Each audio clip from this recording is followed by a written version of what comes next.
Uhum.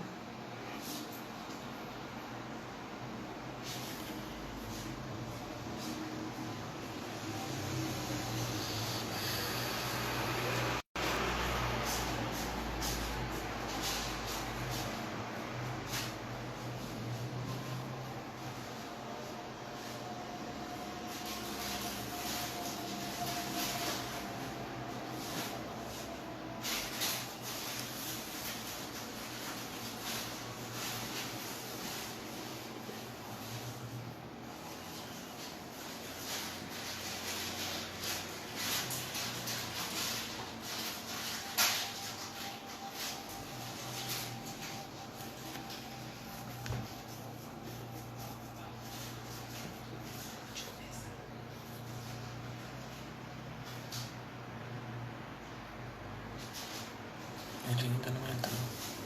Ele ainda não entrou.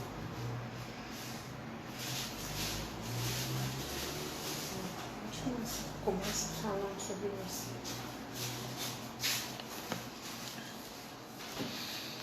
Boa noite. Meu nome é Nilson. Eu sou um dos coordenadores do Grupo Jovem Impacto. Hoje eu estou aqui para conversar com vocês, para a gente bater um papo legal. Vou conversar com o professor Emílio Cunha. Ele que ele é hipnoterapeuta e também formado em Ciências da Religião pela UFJF. Nós vamos conversar agora sobre o tema passado, presente, futuro. Como que eles se relacionam.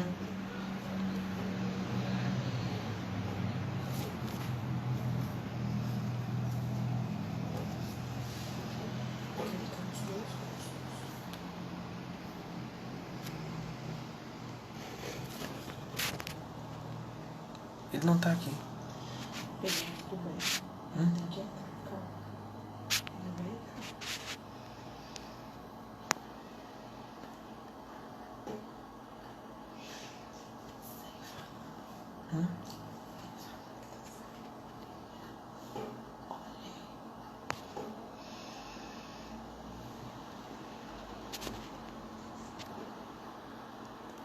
Vou chamar ele no WhatsApp. Pode sair aqui? Minimiza e olha a música. Fala que você tá explicando. Minimiza? Como assim? Faz isso aqui.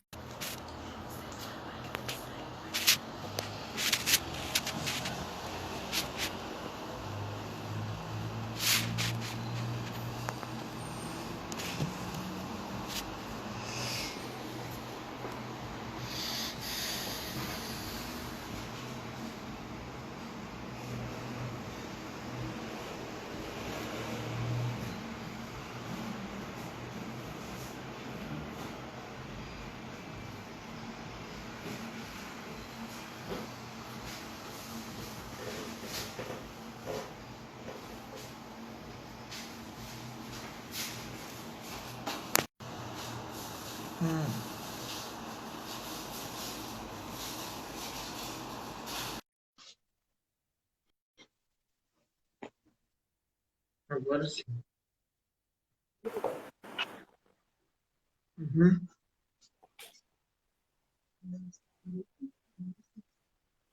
Olá, boa noite, você me escuta? Boa noite, escuto sim. Ótimo, muito bem. Então, como eu havia falado, nós vamos conversar com o professor Emílio agora sobre passado, presente e futuro. Para conversarmos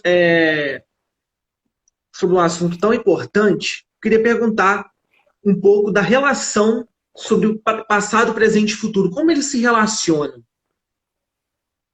Então, bom, boa noite a todos, né, que estão aí seguindo a gente nessa conversa.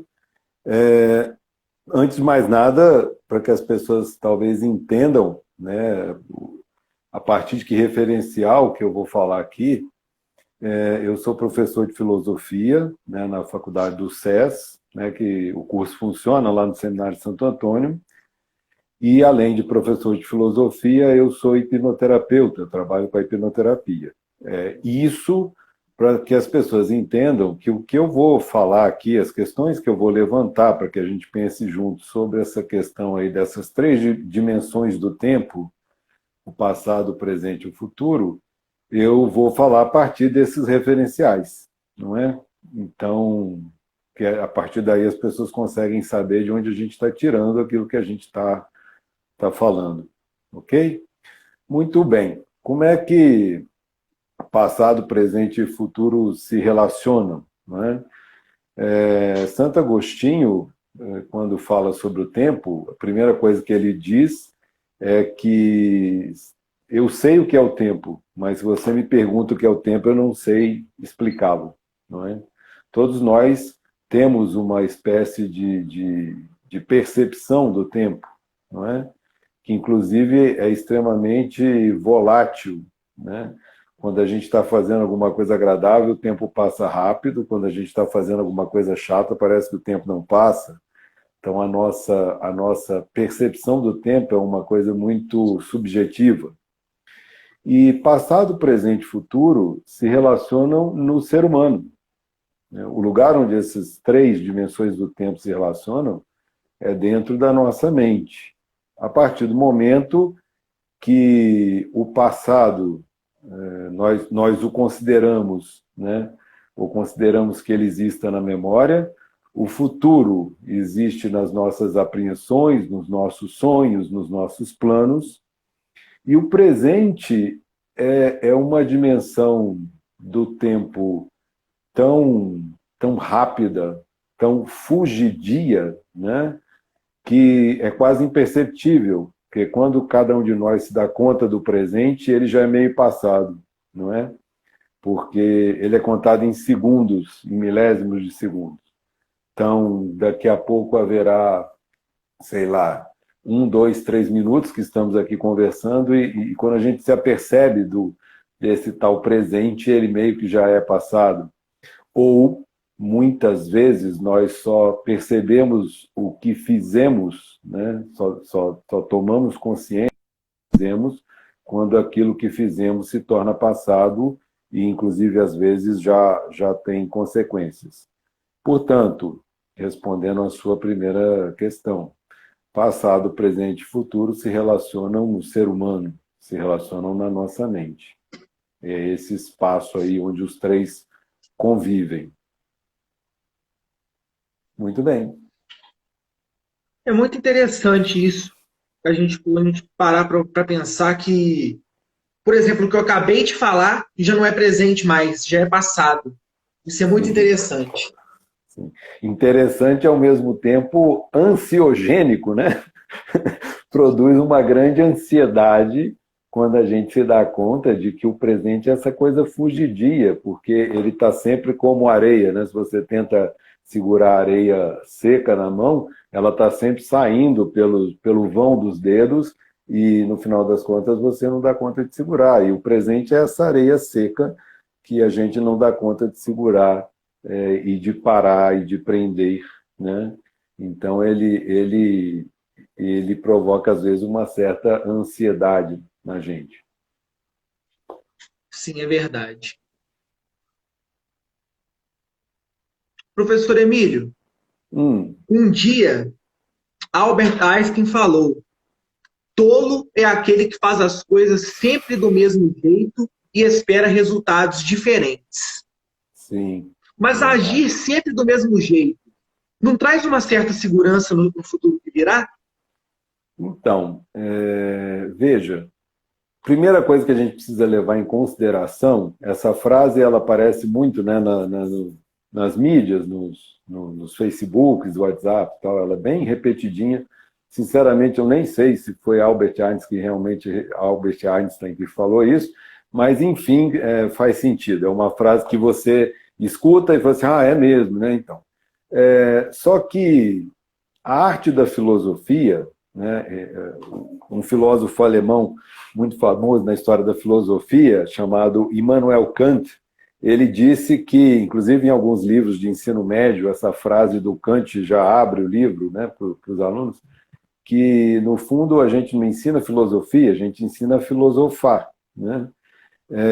Então, num curso de filosofia, você não tem um monte de conteúdos prontos. A gente ajuda as pessoas a aprenderem a não engolir coisas sem mastigar, né? A filosofia é um curso de digestão, porque no corre-corre do dia a dia a gente escuta muita coisa, engole muita coisa e nem para pensar o que aquilo significa. E o que você come, eu estou fazendo uma analogia, o que você come e não digere, não te nutre, né? O que a gente come e não digere não vira nutrição, é jogado fora. Então, parando para pensar nessa frase, possível frase de Albert Einstein, que louco é uma pessoa que sempre faz as mesmas coisas e espera resultados diferentes, primeira coisa que a gente precisa levar em consideração é que, neurologicamente falando, e eu estou falando isso apoiado nas mais recentes descobertas da neurociência, o nosso cérebro pesa cerca de 1,3 kg, 1 kg e pouco, né? É um órgão do corpo humano que pesa 1 kg e pouco. Você imagina, eu peso 103 quilos.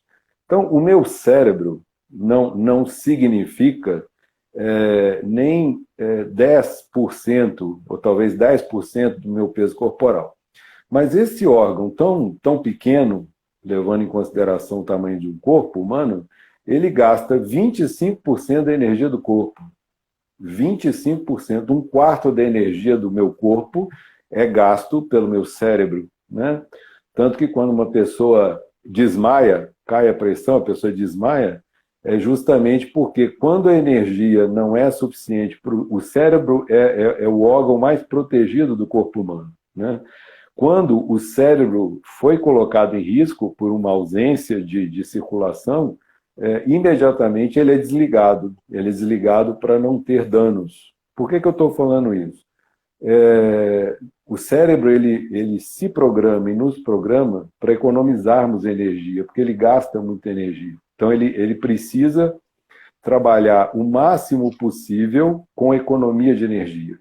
E uma das formas que o nosso cérebro tem de economizar energia é criar caminhos neurais. O que são caminhos neurais? Se uma vez eu resolvi alguma coisa de uma forma e aquilo deu bom resultado, e eu repito e dá bom resultado, eu repito e de novo, o meu cérebro coloca aquilo no automático. Então, chegamos na frase de Einstein. O nosso cérebro tem sim uma tendência à repetição. E ele tem essa tendência à repetição porque é assim que ele economiza a energia do nosso corpo. Se cada vez que você fosse amarrar o seu sapato, amarrar seu tênis, você tivesse que de novo aprender a amarrá-lo, você gastaria uma energia incalculável. E provavelmente ia lhe faltar energia para outras coisas da sua vida. Portanto, uma vez que você aprendeu quando era criança a amarrar seu tênis, seu cérebro coloca aquilo no automático e você repete. O mesmo acontece com dirigir, o mesmo acontece com uma série de coisas, não é? Que o cérebro coloca no automático. Então, primeira coisa que a gente precisa levar em consideração é que sim, nós temos uma tendência à repetição. Ok. Contudo, a repetição só é válida se os resultados são realmente bons. E aí a frase de Einstein faz sentido. Se os resultados daquilo que eu faço, de como eu faço, não têm sido bons, eu deveria rever o que eu faço e como eu faço. Contudo, primeiro precisamos levar em consideração a neurociência. É difícil convencer ao meu cérebro que um processo precisa ser mudado. O cérebro é conservador por uma questão de conservação de energia. E segundo, a psicologia nos ensina que coisas mal resolvidas na nossa vida, coisas mal processadas ao longo da história da nossa vida, acabam se repetindo, porque é como se a nossa mente nos colocasse repetindo a mesma lição sempre, até que a gente aprendesse. Vocês devem conhecer muitas pessoas que têm repetições na vida, não é? Pessoa, sei lá, vamos colocar aqui, estabelece um relacionamento, um namoro, alguma coisa, aquilo não é legal, a pessoa não, né, tá bom, aí ela rompe aquilo, vai para um outro, que é muito parecido, faz a mesma coisa, escolhe o mesmo tipo de pessoa e dá errado de novo. E aí ela, de novo. e de novo. Ou seja, isso se repetirá até que esta pessoa consiga elaborar o que ela precisa elaborar para mudar essa espécie de programação que foi construída no subconsciente dela. E aí eu estou me aproximando da história da hipnoterapia, não é? Além da nossa tendência a repetir processos, que é uma tendência neurológica, a história da nossa vida nos programa com determinados parâmetros que, enquanto não forem ressignificados, se repetirão. E aí Einstein tem razão. Se eu repito o processo, fatalmente o resultado será o mesmo, não é? E aí é como se eu ficasse vivendo num looping de um eterno passado que se repete. Passado que se repete, passado que se repete. E a gente vê isso em muitas famílias, vê isso na história de muitos indivíduos, e tem gente falando, nossa, essa família, né, olha, aconteceu isso com o fulano da família, aconteceu de novo no outro. E parece que tem coisas que se repetem de geração em geração, de geração em geração, não é? É interessante, porque parece que há ali uma programação mental que é transmitida de um para o outro no processo educacional, e essa programação repetida produz os mesmos atos, esses mesmos atos produzem os mesmos resultados. Então, se você não está satisfeito com os resultados que você tem na sua vida, e no futuro, estamos falando do tempo, no futuro você quer resultados diferentes, é preciso que você compreenda o que você tem repetido que tem te levado a esses mesmos resultados indesejados ou indesejáveis, não é? E aí, mudando o processo, com certeza os resultados mudarão também. É interessante, porque para a gente conseguir um futuro melhor, a gente tem que dar uma olhada no nosso passado, o que foi feito até agora para ter um bom futuro. Não é isso? Sim. Realmente, o futuro, né? O futuro ele é um projeto, né? Porque quando o futuro acontece, ele não é mais futuro, ele é presente ou passado, né? Então, o futuro é sempre esse projeto, e a palavra projeto, ela é muito interessante, né? Ela vem do latim proiectum, significa algo jogado em alguma direção, né? Projetar. Tanto que a munição das armas de fogo, né, que as pessoas chamam de bala, na verdade não é bala, é chamada de projétil ou projetil. Tem gente que fala projetil, tem gente que fala projétil, porque é uma coisa feita para ser jogada numa direção, não é? Então, projetar significa jogar algo para frente, jogar algo para a direção do futuro. Então, quando eu construo projetos, é como se eu estivesse me jogando para o futuro, né? Me imaginando, me projetando no futuro, e aí eu penso assim, como é que eu quero estar, né? Tem esses exercícios, o pessoal que faz coaching, faz essas coisas assim, onde você quer estar daqui a 10 anos, onde você quer estar daqui a 5 anos, etc. Isso é um exercício de projeção, né? E realmente, para que eu chegue lá, eu preciso realizar coisas aqui, né? Isso é o básico de um projeto, né? Se eu quero estar daqui a 5 anos numa determinada posição, eu tenho que pensar, bom, um ano antes, o que eu fiz, outro ano antes, até eu chegar nas medidas que eu deveria tomar amanhã, ou hoje, ou daqui a pouco. Então, eu vou do longo para o médio, para o curto prazo. Perfeito. Onde o passado entra nisso? O passado entra justamente nas programações mentais, né? Um dos problemas do passado é que ele não passa. Isso eu posso falar a partir da experiência do atendimento na hipnoterapia. Há uma série de pessoas, de adultos, que têm as suas vidas travadas, as vidas não progridem, porque há questões que foram mal resolvidas na infância, né? Na infância desse adulto. E enquanto ele não tem oportunidade de ressignificar isso que aconteceu na infância e tirar de lá aquela emoção, digamos, ruim que ficou lá, a vida dele não deslancha, né? Porque é como se aquela criança dentro de mim me travasse o tempo todo, não é? Então, eu diria, nós caminhamos cronologicamente para o futuro, né? A cada ano a gente vai ficando mais velho, mas as nossas experiências não vão sendo jogadas no lixo, né? elas vão se empilhando, se empilhando. E ao contrário do nosso consciente, que tem uma memória de curto prazo, talvez se a gente perguntasse aí para as pessoas que estão nos acompanhando o que foi que elas almoçaram há 15 dias atrás, né? Talvez elas não se lembrem, determinado no sábado, que elas almoçaram no sábado há 15 dias atrás, talvez elas não se lembrem. E o consciente, assim, ele tem memória de curto prazo, ele não fica guardando na memória que ele não precisa, de novo, para economizar energia. O subconsciente não, ele tem memória de longo prazo. Ele lembra de tudo, está tudo emocionalmente gravado desde a gestação da criança. E, portanto, esse passado não desaparece. Né? Esse passado não desaparece, e se ele não foi bem resolvido, digamos assim, para usar um termo um pouco genérico, ele permanece. É um passado que não passa. Né? Então, é verdade, se a gente quer um futuro interessante, a gente precisa agir no presente, agir a curto, médio e longo prazo, e a gente precisa verificar se há coisas do passado que nos travam, que foram mal resolvidas, e buscar oportunidade para ressignificá-las. E aí você integra na mente, que é o lugar onde esses três níveis se comunicam, você integra o passado, o presente e o futuro, e a vida entra num fluxo mais interessante.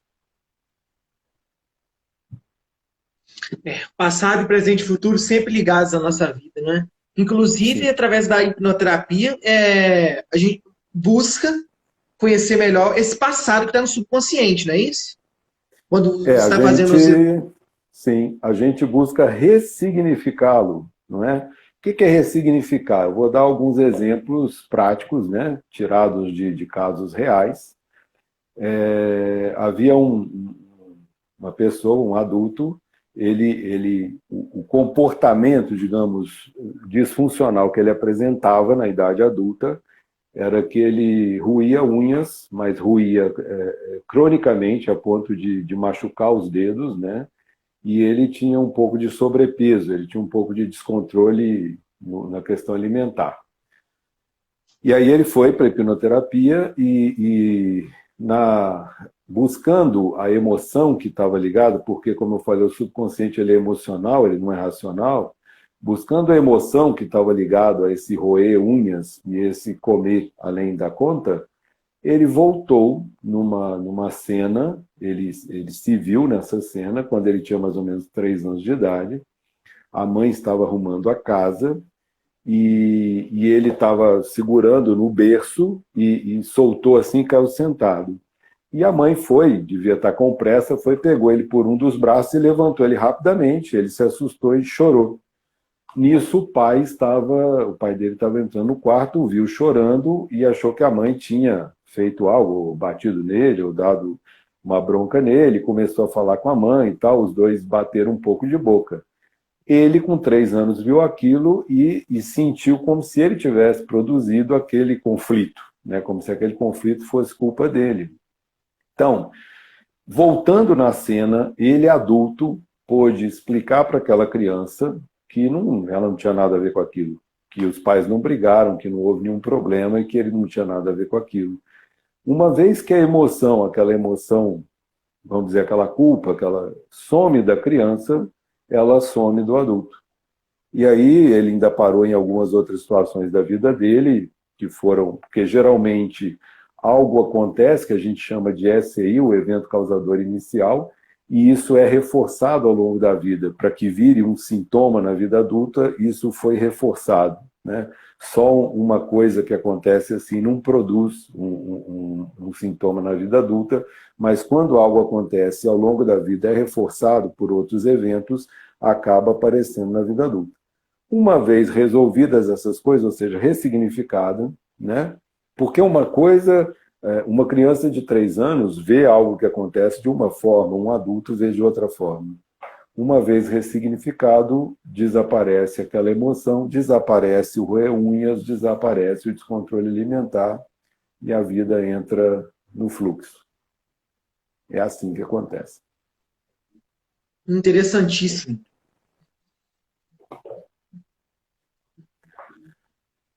Considerando que o futuro, como fruto de nossas ações, é o presente que vivemos, eu pergunto: qual é o melhor modo de agir diante dos outros e do mundo, quando cometemos erros, para não parecermos fracos e termos um futuro mais verdadeiro e menos utópico?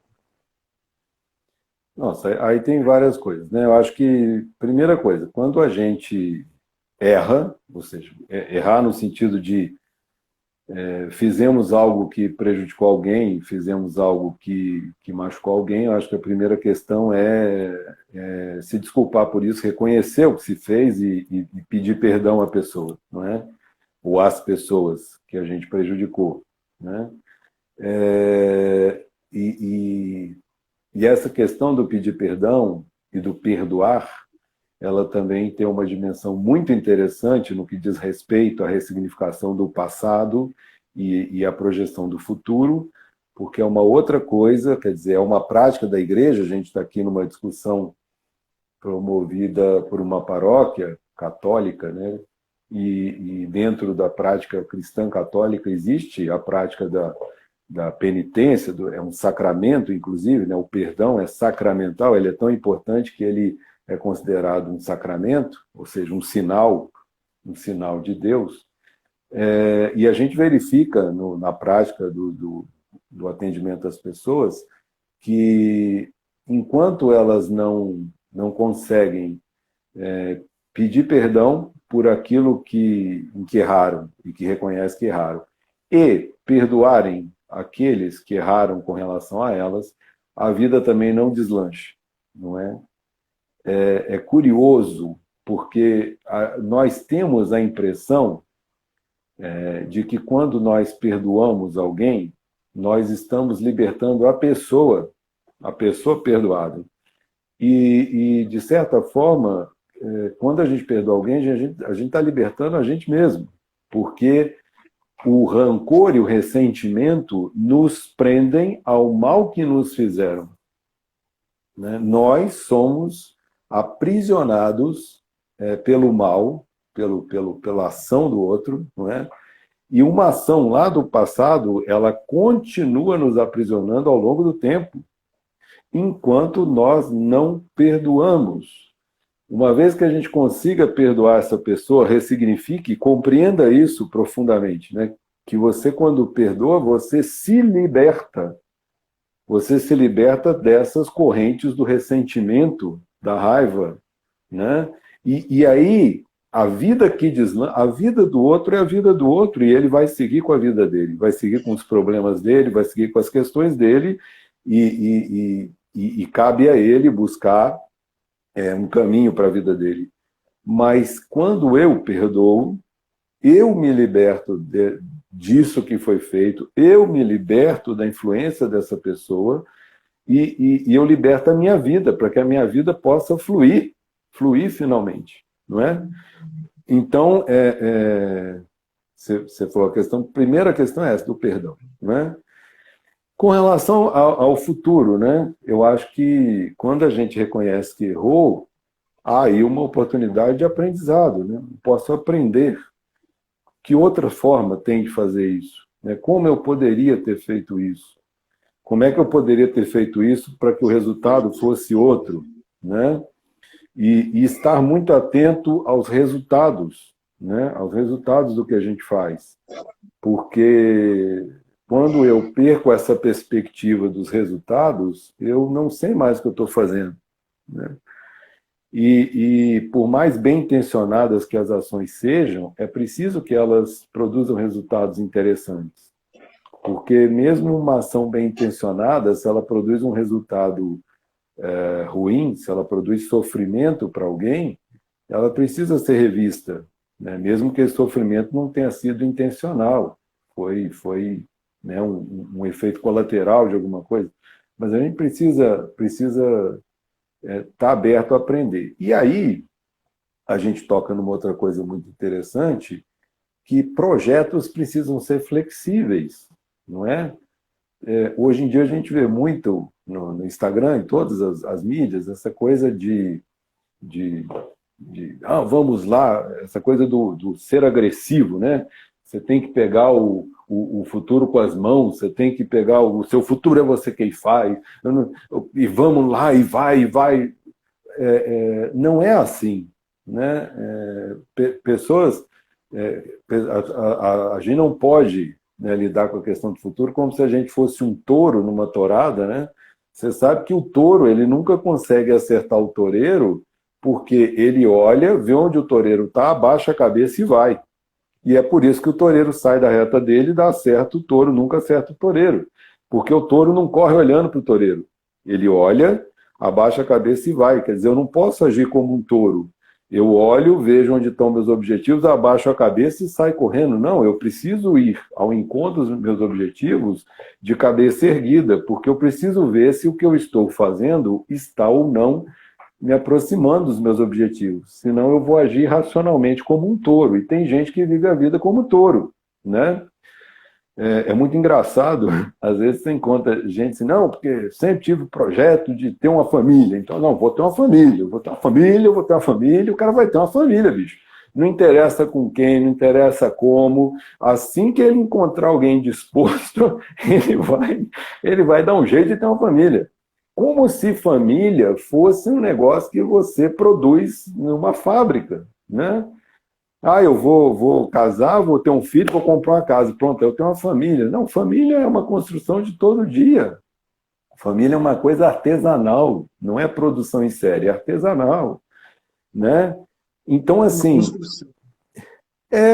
você precisa ter projetos? Sim, legal, tenha projetos, tenha metas, isso é bacana, tem que ter meta, né? Se a gente não sabe onde quer ir, para onde quer ir, fica difícil, né? Mas mesmo tendo projeto, eu preciso ir vivendo a cada dia, porque nenhum de nós vive no futuro nem vive no passado. Todos nós vivemos nesse presente fugidio. Então, é um dia de cada vez. É um dia de cada vez, né? Quando a gente começa a ficar muito vidrado no futuro, a gente começa a ficar ansioso, né? Tem outra frasezinha de Facebook, mas que faz algum sentido, que diz que futuro em demasia produz ansiedade, passado em demasia produz depressão. Não é? Então, é preciso equilibrar essas coisas. O futuro a gente olha, tal, vê onde ele está, calcula o que a gente precisa fazer hoje para chegar lá e vai fazendo o que a gente tem que fazer hoje. E é um dia de cada vez, a gente só vive um dia de cada vez. Ninguém consegue viver 2, 3 dias de uma vez só. Então, é um dia de cada vez. Vivendo um dia de cada vez, reconhecendo quando a gente erra, pedindo desculpa, pedindo perdão, perdoando, aprendendo, eu tenho certeza que a gente vai chegar em algum lugar muito interessante, que provavelmente nos surpreenderá, porque, colocando a dimensão religiosa da coisa, eu acho que os nossos projetos são muito bacanas, mas foi até, eu acho que a leitura de um desses últimos dias aí, né? Buscai o reino de Deus e tudo mais vos será acrescentado. Então, quando a gente busca o reino, e buscar o reino significa buscar justiça, buscar solidariedade, buscar misericórdia, buscar... Quando a gente busca essas coisas no dia a dia, provavelmente o resultado vai ser muito bom.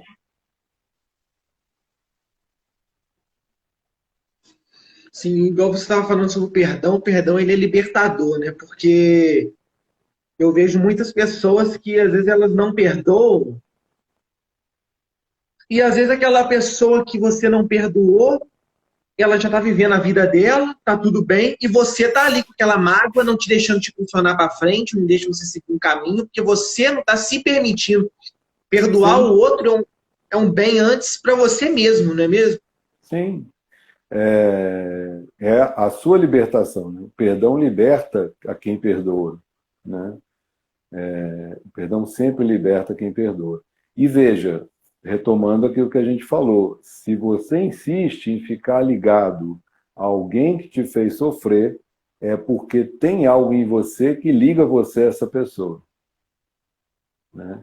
É porque existe algo em você que talvez ache que você merece sofrer, né? Existe um programa em você, talvez você tem aprendido em algum momento da sua vida que você não tinha valor, ou que você não era digno de uma coisa boa, e muitas pessoas que introjetaram esse programa desde a infância vão repetindo relacionamentos, trabalhos e tal, desgastantes, ruins, porque é como se aqui na cabeça delas, lá no subconsciente, elas achassem que elas merecem esse tipo de coisa. Não é? Professor, como que você acha que esse presente de pandemia, quarentena, carências, problemas sociais podem interferir no futuro da humanidade? Como isso tudo que está acontecendo agora vai interferir no nosso futuro? Essa pergunta é muito grande, né? Eu não sei se eu tenho condição, né, de responder, né? Mas, assim, algumas coisas que eu acho importantes sobre a questão da pandemia. A primeira delas, está até num dos vídeos que eu coloquei lá no canal do YouTube, é que eu, sinceramente, eu não acho que a pandemia trouxe problemas novos. Eu acho que a pandemia fez com que os nossos problemas de muitos anos e séculos talvez aparecessem, não é? Ela tornou agudo o que era crônico. Eu vou dar alguns exemplos.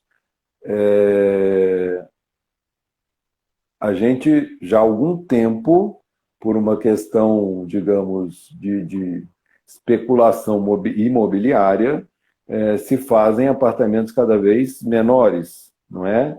Então, se cobra cada vez mais por cada vez menos espaço. Eu costumo brincar que apartamento é uma forma legal que acharam para vender o mesmo terreno para várias pessoas, né? Porque você bota empilha uma em cima da outra e você vende o mesmo terreno para um monte de gente. E depois você ainda diz que tem que ser assim porque as pessoas todas querem morar no centro da cidade. Elas precisam morar, às vezes, na cidade por causa do trabalho. Mas, enfim. Então, faz muito tempo que a gente vem comprando apartamentos onde é impossível viver. Só que antes da pandemia, você só ia na sua casa para dormir e passar o final de semana, porque a maioria das pessoas passa o dia todo trabalhando, fora. Crianças, pais, mães, todo mundo passa o dia fora de casa. Então, como era só para dormir à noite, passar o final de semana e guardar as coisas deles, aquilo servia.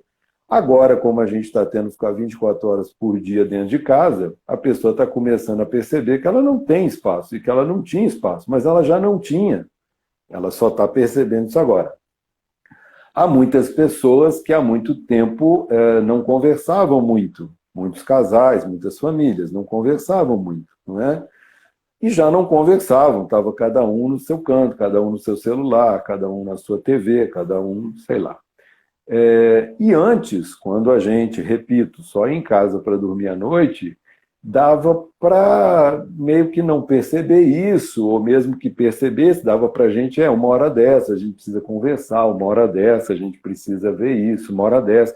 E aí no final de semana a gente faz churrasco, toma uma cerveja, esquece tudo isso de novo, e na segunda-feira a gente entra na roda viva do trabalho e vai levando isso. Agora que os jovens estão sem escola, os adultos, alguns, né, estão em home office, estão trabalhando em home office, outros não estão trabalhando, quer dizer, agora não está dando mais para enrolar, né? A gente está ali do lado daquelas pessoas o tempo todo.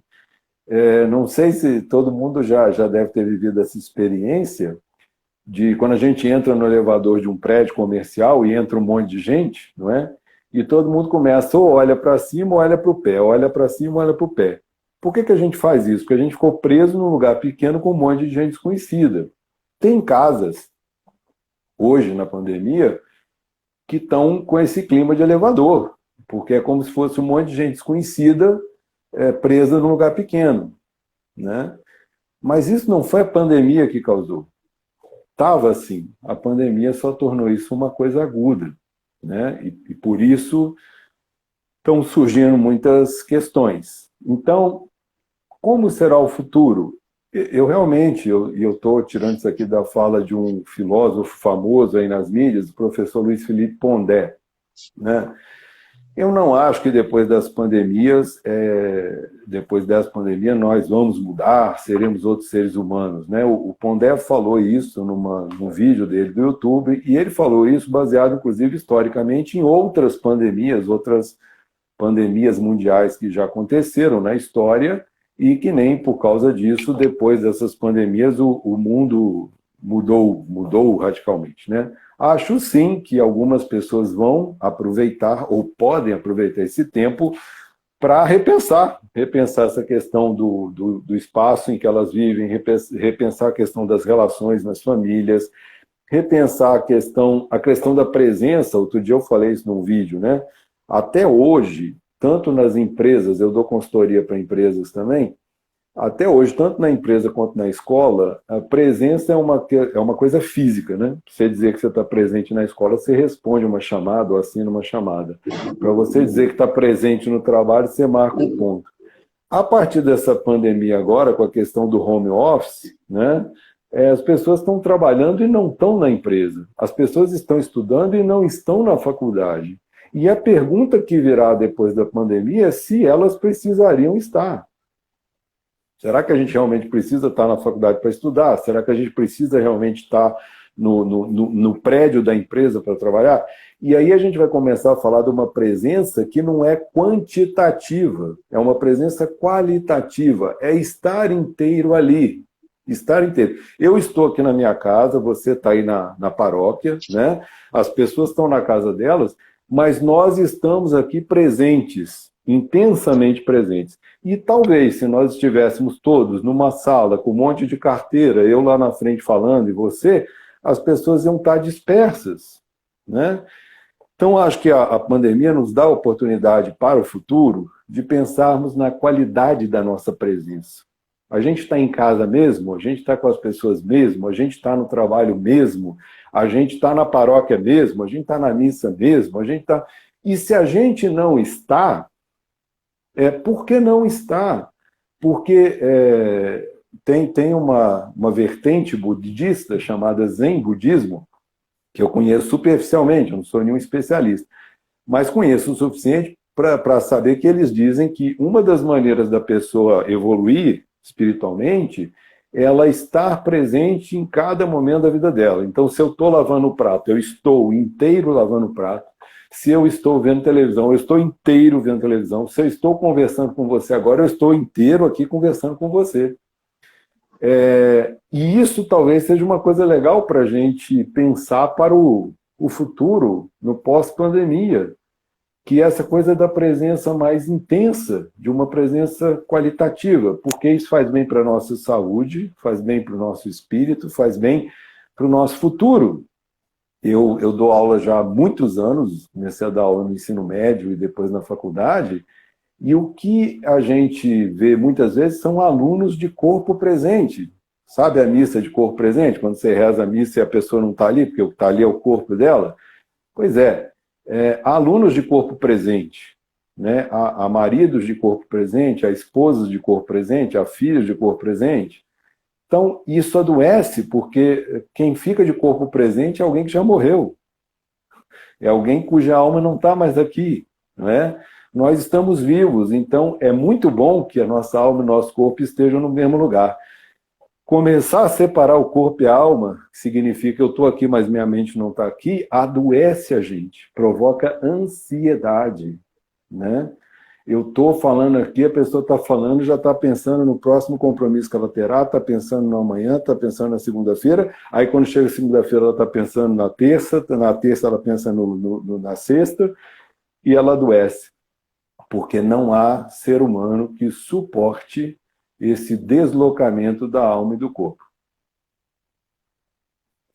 Eu sei que eu não respondi a sua pergunta, quer dizer, eu não sei o que vai acontecer no futuro, eu acho que nós vamos ter uma crise econômica séria no pós-pandemia, né, que já está aí e infelizmente dá sinais de que será uma coisa grave, né, então a gente vai ter que reaprender muita coisa, né, precisaremos de muita solidariedade, precisaremos de muito perdão, precisaremos de muita presença. Então, acho que esses ingredientes, seja lá como for o futuro, nos ajudarão. É que as pessoas possam observar isso, como você disse, né? Que, na verdade, nunca te pararam para pensar nisso. Que muitas coisas que acontecem, que a gente está vendo agora em época de quarentena, são aquilo que já existia, algo crônico que agora ficou agudo. É algo que sempre existiu, mas quando a gente está no trabalho, a gente está na escola, a gente está em outro lugar, a gente nunca parou para pensar nisso. A gente nunca Sim, parou para olhar isso. Porque a gente não sim. estava ali. Uhum. E como que é importante também, né? A qualidade é maior, muito melhor que a quantidade. Sim, sim, com certeza, né? Com certeza. No que diz respeito à nossa presença, eu acho que uma presença qualitativa é muito mais importante que a presença apenas quantitativa, não é?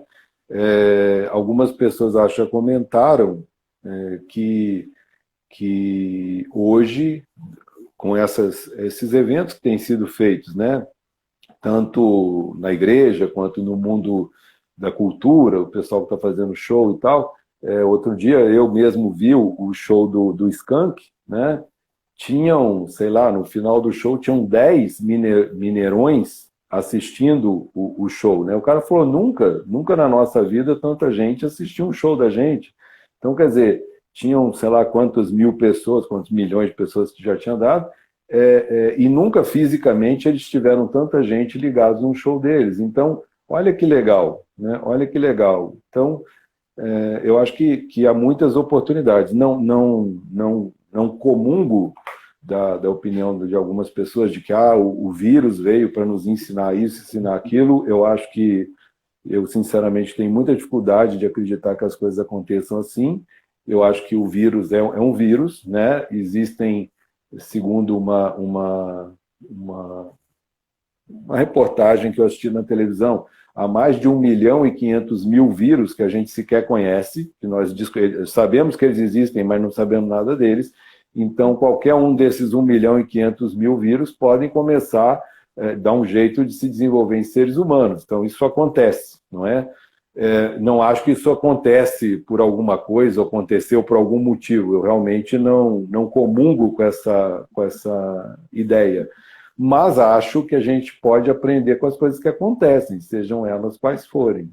E essas são algumas coisas que a gente pode aprender. Sim, isso a gente vai aprender agora. Por exemplo, essa questão da qualidade, não é mesmo? A gente vai observar, igual você disse, isso é muito interessante. Será que a presença física é necessária mesmo? A gente, observando, né, alunos, né, aprendendo em casa, pessoas, eu mesmo tenho amigos que estão trabalhando em casa, fazendo as coisas de trabalho em casa. Sim, Mais uma coisa para a gente pensar, né? Mais uma coisa que a pandemia vai nos mostrar aí. sim, sim, sim. Professor, agradeço Sim. muito, tá bom? Sua presença aqui com a gente, em nome do Grupo Jovem Impacto, em nome da Pastoral da Comunicação, e em nome do Padre Everaldo, nós agradecemos e esperamos nos encontrar em uma outra oportunidade, se for possível. Claro, eu que agradeço a oportunidade, né? O Padre Everaldo além de ser um colega, hoje professor também na faculdade, ele é um grande amigo, ele foi meu aluno na filosofia também, a gente foi colegas no seminário, então somos amigos já há algum tempo. É uma pessoa que eu admiro muito, né? É alguém em quem eu sempre vi o propósito e o ideal de fazer o que ele hoje está fazendo. Então, falando aqui de passado, presente e futuro, o Padre Deraldo é alguém em que dá para ver uma integração de passado, presente e futuro, porque ele realiza hoje exatamente o que a gente imaginava, ou eu imaginava que ele realizaria no passado, quando ele era um seminarista, meu aluno, e depois quando a gente foi colega. Então é um bom exemplo. Eu agradeço a oportunidade, acho muito legal essas oportunidades em que a gente pode conversar com as pessoas e que elas podem participar. E estamos à disposição, sempre que for possível, que vocês acharem que a gente pode contribuir com alguma coisa, é só chamar que a gente está aqui. Tá bom? Muito obrigado, agradeço muito sua participação aqui com a gente, tá bom? Um Obrigado. abraço. Abraço, tchau. Tchau, tchau.